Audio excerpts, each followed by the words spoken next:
Floyd County Health Department, located at 16 East 12th Street, is your resource for better health and wellness. Whatever your needs, we can assist you in finding the right care or connect you to a program that can help. We are committed to improving the quality of life locally by providing exceptional medical services, tracking and preventing the spread of disease, promoting health and safety through education and communication, monitoring area environmental safety, and ensuring our community is prepared for public health emergencies. Find us on the web at nwgapublichealth.org/counties/Floyd or call us at 706-295-6123. Hello, I'm Lisa Smith here on Southern Exposure. Thanks so much for being with us on Channel 4. As promised, we have been conducting a series with our public health department here in Roman Floyd County.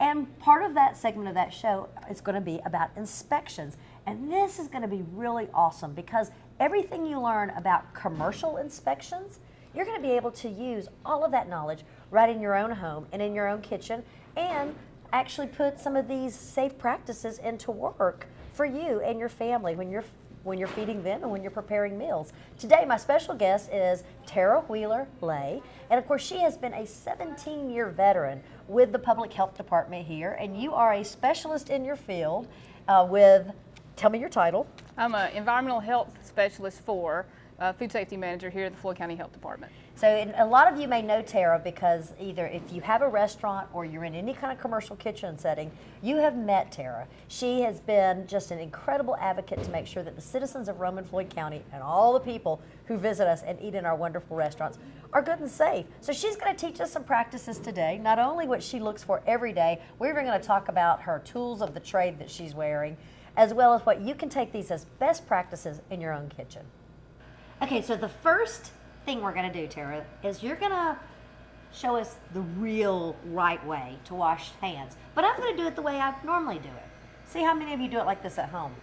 All right, so of course, I'm a real hot water fanatic.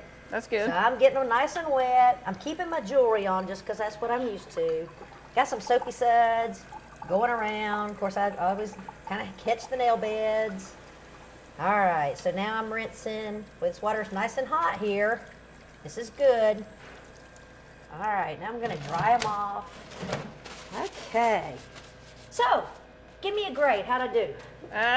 C minus. Whoa, really? So how many Yeah. of you guys do this at home where you think you're doing everything right, but Tara's gonna show us the real way to do it to keep all of us healthy in our own homes and how people are doing this in commercial kitchens. Show us the real way, Tara. Well, first of all, this is one of the main things that we look for when we're doing an inspection is how people are washing their hands and when they're washing their hands. This is what we call one of the key factors of a risk-based inspection, which is what we do when we go in to do an inspection is we do different avenues and different ways of inspecting.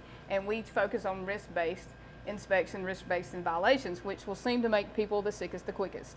So hand washing is one of those. So we want to make sure that our paper towel dispenser is hung down so we can pull a piece of a paper towel down without touching the paper towel dispenser. In other words, touching the paper towel with your bare hand. So this one is down, so we don't have to worry about that. You want to turn the water on as warm as you can stand it, not so hot that you're going to burn your hand. I'm going to turn a little bit of cold water on.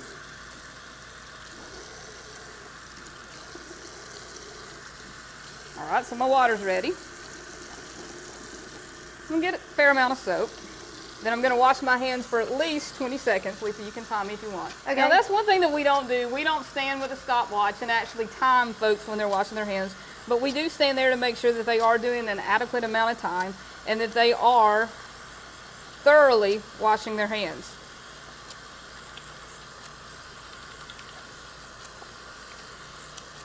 Tara, you're more than thorough. Good Lisa job. says I'm okay, so health inspector standing there says I'm good. So I'm going to rinse my hands. Now you notice I take the paper towel. I have not recontaminated my hands by touching any part of the paper towel dispenser with my hand. I'm going to dry my hands. And now, this is very important. Take the paper towel and turn off the faucet with the paper towel so I do not recontaminate my hand, my clean hand, by touching the faucet nozzle.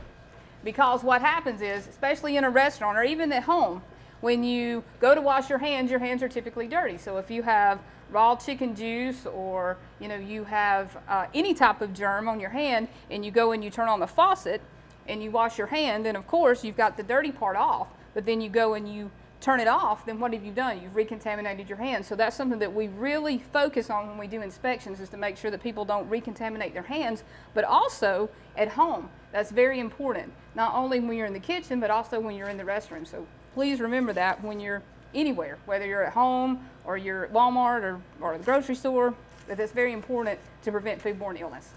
Now, you have the tools of the trade that probably we would only find on a professional like you, but you have some other interesting things that we can also have in our own kitchens. You want to tell us a little bit about what you have for us that you're going to be using during our show today? Well, this is what I call my inspector pouch. And we have to carry a lot of tools with us when we do inspections, just to make sure that we can do the necessary tests and make sure that we have the correct equipment. And we want to make sure that we don't, when we walk into a facility, that we don't place our things down on the equipment to contaminate. So we have a pouch. Some people don't use a pouch. Some people will carry a clipboard and they'll put it in a different location. But I feel as though this little pouch is very handy for me, because all my little play pretties, as I call them, fit in there nicely. So the first thing I have is a thermocouple, which in other words could be also known as a fancy thermometer, some people would say. But you don't have to at home have one of these to take proper temperatures of things. A digital thermometer that you can pick up at the local store, grocery store, Kmart, Walmart, Target, will work just as well. You can get them for about anywhere from $10 to $25. They work fine. And they work on heat and cold. They work on heat and cold. You want to probably get a soapy rag to wipe them off after you touch something, especially if you go from a raw product to a cooked product.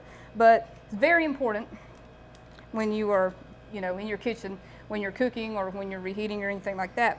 Then we also have test strips, because we have sanitizer buckets throughout the kitchens in all of our food service facilities, and we want to make sure that our chemical sanitizer buckets are at proper level. So the only way to properly test those is to have these chemical strips. Makes sense. So not only do we carry those, but all of our facilities also have these chemical test strips, or if they don't, they should. We also carry a flashlight. The flashlight is used to go around and make sure that we don't have any little friendly or unfriendly pests, roaches, rodents, or any other unwelcome creatures.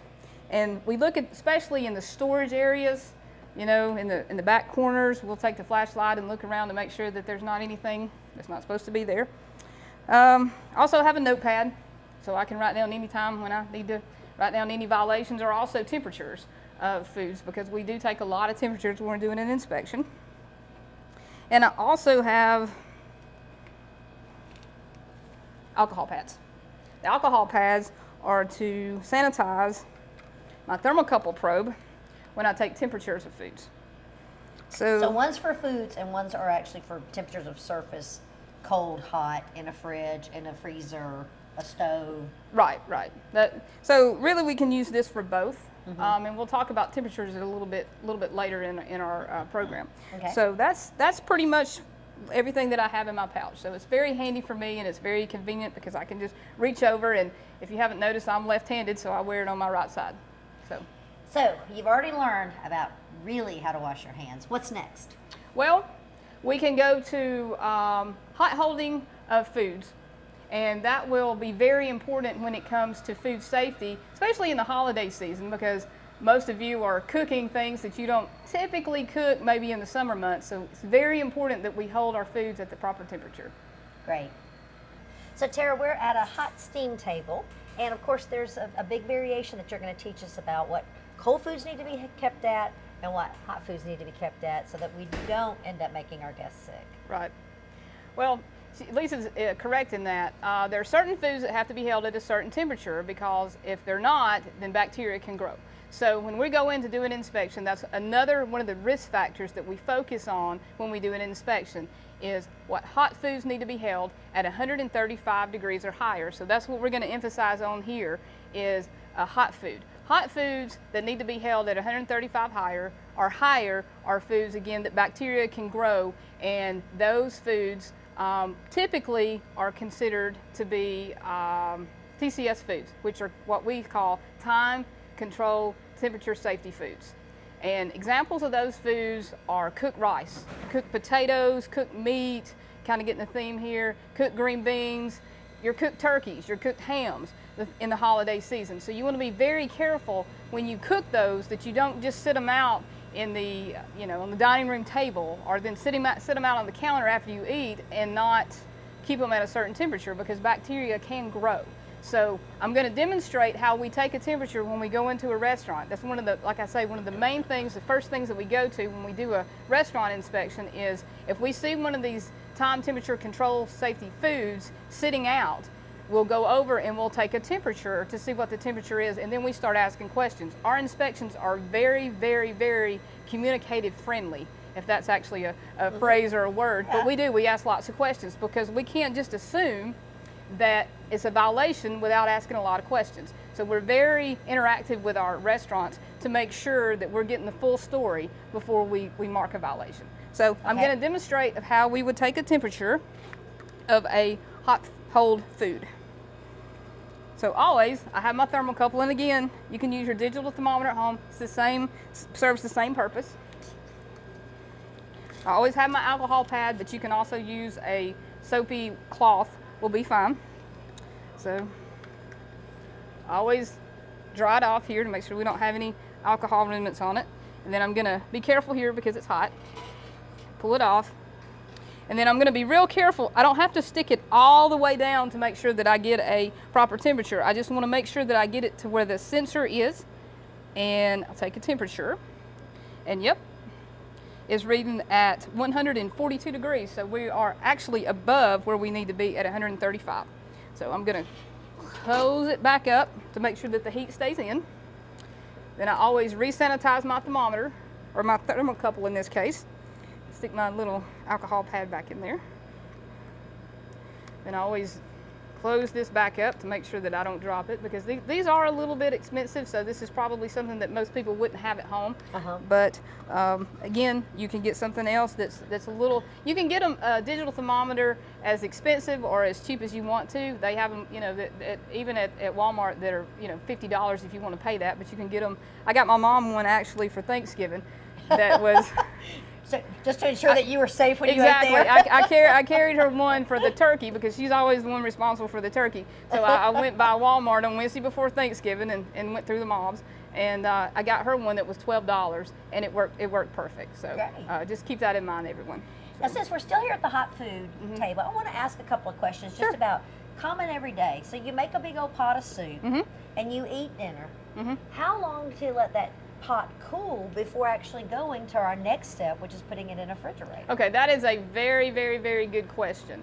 And that's a constant struggle that we have, not only with restaurant owners, but even folks at home, with my own family. They sometimes think, well, we can set it at room temperature and let it cool, and then we'll place it into the refrigerator. Or some people will make the mistake of, well, it'll be safe, we'll just go ahead and stick it into the refrigerator when it's still at 135 degrees or hotter. Well, what happens when you do that is it will raise the temperature of your refrigerator, which will make all the food that's in there get a little bit warmer, and it will make your refrigerator work a lot harder, and it puts all the foods that's in there at danger of not being at proper temperature, and could possibly make someone sick. So what we recommend that you do is put that food, that big pot of soup or big pot of stew that you've made, put it into a shallower container, okay, which will make it cool down a little bit faster, all right? And then if you can, possibly put it into an ice bath, or get a frozen ice paddle. And people say, well, that's not real practical, we can't do that at home. But if you have a freezer, if you have a big stand-up freezer and you have a lot more room, put those shallower containers into the freezer, or have a empty frozen container that you can put in there and then bring it out empty, and then put that soup into that. I myself, I'll make an ice bath at the house in the sink and make sure that you've cleaned your sink, and then stick that shallower part of soup in there, because usually if you make a big pot, you're not going to have as much And the at pot's the still end. good and hot. Right, yeah, especially if you got a real hot pot of soup. You know, if you can get another container that's not as hot, because usually, you know, if your family has the appetite my family does, you know, usually half of it's going to be gone, so you don't need a container that large anyway. Put it into a smaller container, fill your sink up with ice, stick that container of food down into that ice, leave it in there for about 30 minutes, then put it into your cooler uncovered, and then let it cool down the rest of the way, and then that's when your thermometer is going to come in handy. Okay, well that's very helpful because we always struggle with that. We do. And of course I grew up in a time when you just put on a tablecloth across all the food that sat out that was cooked that morning, and you came back and ate it at lunch. Well, believe you me, I still hear that from my you know, grandparents used to say that too, or my mom, bless her heart, she'll say, well, I haven't killed you yet. So Well, let's go take a look and see how we handle refrigerators. great, okay. So now we get to talk about refrigerated food. So we have gone from a steam table to proper cleaning of hands, and now what's the best way to make sure that your fridge is working as adequately as possible? Right. Well, if your refrigerator is anything like my refrigerator during this season, it is packed out. My refrigerator is just not big enough, and I would like to have another one, but sometimes that's just not practical. So you have to figure out the best way to handle all the food that you have and keep it safe. So we need to remember what types of food are TCS foods, just like what we were talking about when we were out at the hot holds, which are time, temperature, control, safety foods. So examples of those would be dairy, milk, eggs. Other things would be some type. True butter is an example of a TCS foods. Cut melon, cut tomatoes is something that would also be considered a TCS food. So we're going to take some temperatures of TCS foods. Cold holding. A cold holding TCS food needs to be held at 41 or below. So always remember that. I would recommend that you put an actual hanging thermometer in your refrigerator to make sure that your cooler or your refrigerator is maintaining a proper temperature. So that's another thing that when we're doing a restaurant inspection that we focus on, is that all of our coolers and our freezers are maintaining proper temperature. So when we're looking at a freezer, we make sure that it's maintaining at a 32-degree Fahrenheit temperature. Most of them are a lot cooler than that. They're completely frozen, but that's something that we do, you know, check. But on a cooler, we make sure that there is a thermometer in there and that it is holding at least 41 or below. And we like to see the thermometer hanging where we can see it, preferably toward the front of the cooler, because that's usually the hottest part of, or the warmest part of the cooler. So that shows us that it's functioning properly, because if at the front of it, if it's at 41 or below, we definitely know at the back that it's working properly. So what's the magic number with the 41? Is that where they've just proven that germs won't grow after that? Exactly. That's where the people who, the scientists that are, you know, apparently much more smarter than me, I will say, have done a lot of research, and they have determined that at 41 or below, bacteria will not grow. So that's where we've got the magic number of 41. Okay. So let's take a temperature of some foods in the cold holding unit. And again, I'm going to use my thermocouple, but you can also use your handy dandy digital thermometer that you have at home. And always make sure that you sanitize this before you use it with your soapy water, and, you know, dry it off really well before you do it, especially if you have you know, raw meats in your cooler that you're storing, and then if you use those and then you go and you're taking the temperature of a sliced tomato, make sure that you sanitize in between. So let's see what we got here.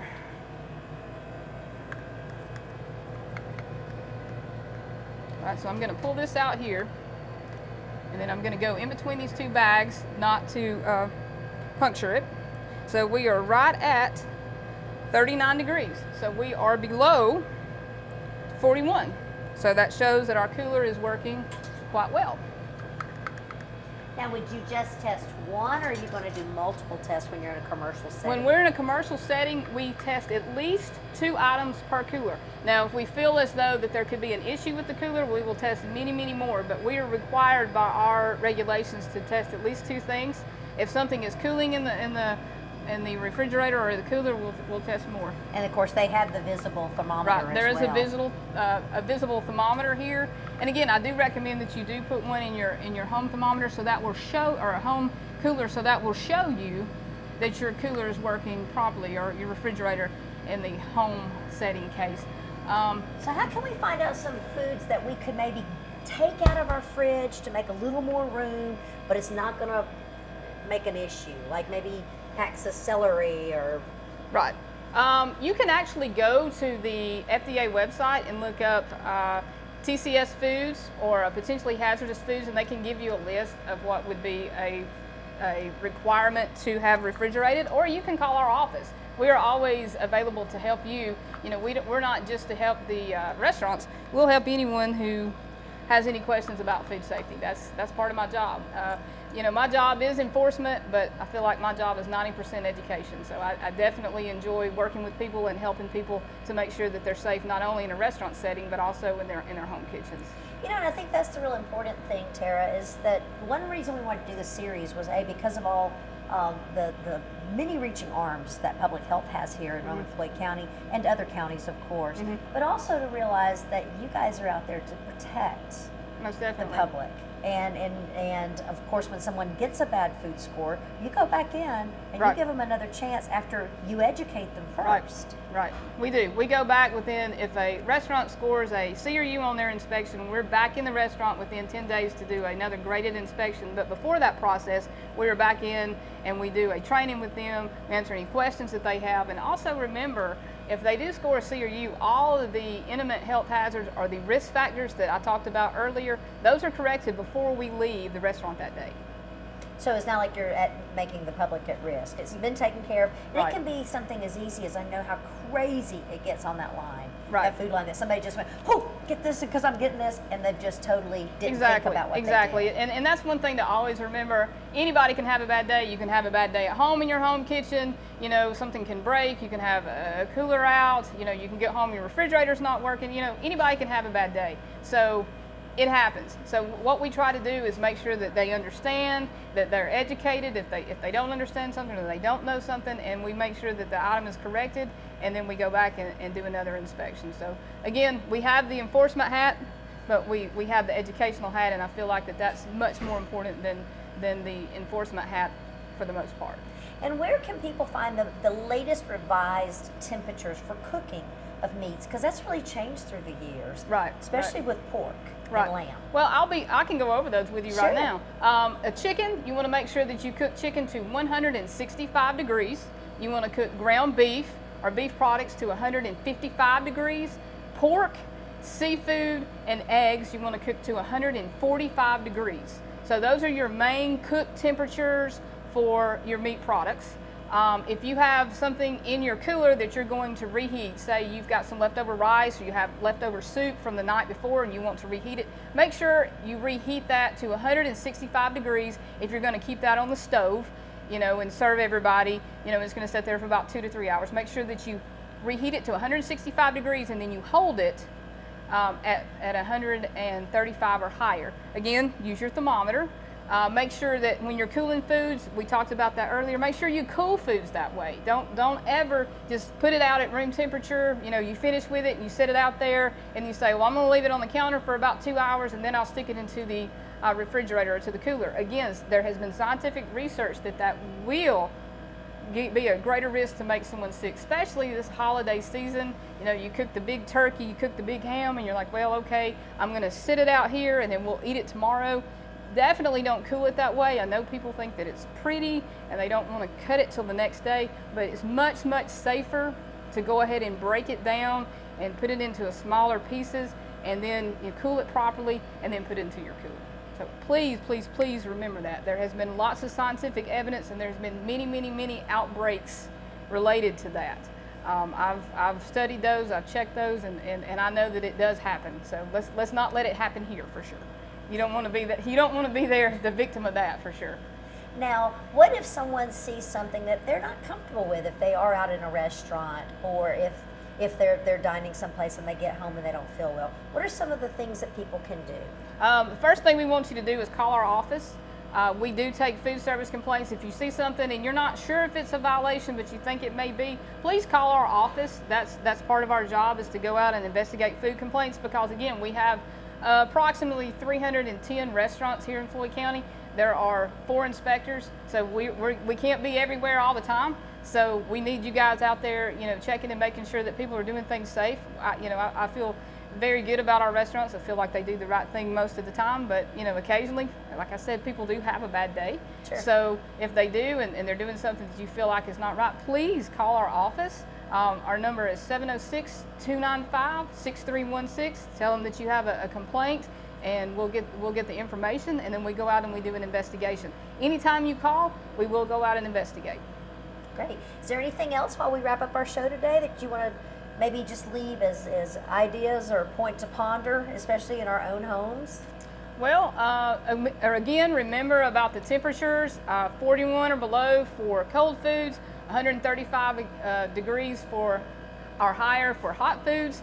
Please do not cool foods down on the counter. Do not leave foods out all day at room temperature. Other than that, that's pretty much it. We are definitely out for the enforcement part of the inspections, but we definitely feel that education is extremely important of our job. And if you ever have any concerns, complaints, or just want to know information, please give us a call. Great. We cover everything you want to today? I think so. All right, you were great. You're wonderful. Thank you. My guest today has been Tara Wheeler-Lay, and she is the inspector, one of the inspectors for Floyd County's Public Health Services. We hope that she's been able to share some really great tips with you. I know I learned quite a bit. I'm going to go out and get one of these thermometers, and that keeps you and your family safe, but also please know that they're there to serve our public. And if you have any questions, please feel free to call them. I'm Lisa Smith here on Southern Exposure, Channel 4. Thanks, and have a great week. Apparel accessories provided by Blue Sky Outfitter on Broad Street in downtown Rome.